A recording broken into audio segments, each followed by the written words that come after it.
Hi, my name is Colin Brown. Let's roll. Let's get into it.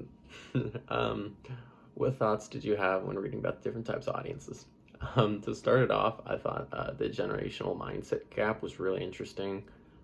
They're referring to, I think they were talking about how millennials versus older generations is either Gen Z or millennials, but how compared to older generations, we have a much higher percentage of being okay with like things like pot and gay marriage to be legalized versus those older generations.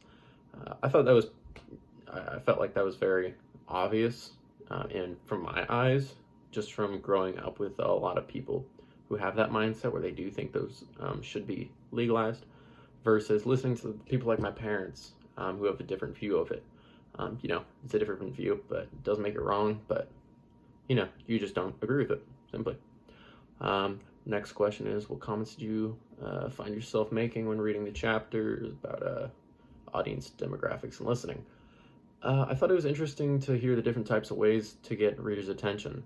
I obviously think that's a really important thing when it comes to doing speeches, just because if you're being boring or you don't have a hook to get your audience to really want to listen to you rather than them just sitting there and kicking back, I think that it's really important, just because then they're not going to be listening to you and not giving it your all.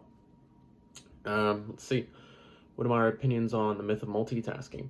I agree with the basis of it. I think if you've got an audience that is, on their phones or on their computers, listening to you, let's say it's on a Zoom and they're on their computers, on Facebook or whatever, I think obviously they're not going to be giving you 100% and they're not going to be able to fully grasp what you're talking about just because they're doing something else. And when it comes to multitasking, you can't give two things 100%. You can give one thing 70 and the other 30.